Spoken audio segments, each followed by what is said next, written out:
गुरुग्राम के green court society sector 90 में Amul dairy परिवार के सौजन्य से विशाल गणपति बप्पा मोरया की मूर्ति पूजा का भव्य आयोजन किया गया।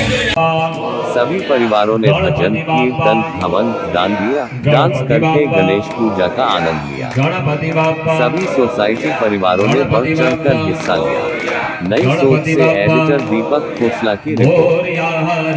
बाप्पा मोरया रे,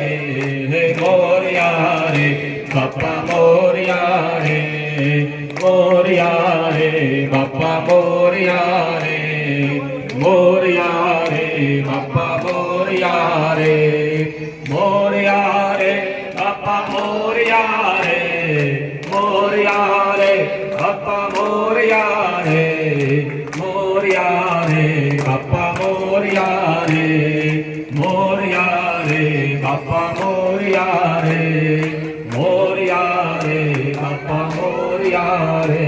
गजानन गणपति महाराज की जय। हमें जे कोई भक्तोए भगवानની આગળ પોતાની રજૂઆત કરવી હોય તો જમણા કાળની અંદર જે પોતાની મનોકામના હોય એ ભગવાનને કાલમાં કહેવાની જે પ્રથા છે મારે એવી કોઈ વિધિ આવતી નથી પણ એવો રિવાજ છે હાલ તો હાલ કરવું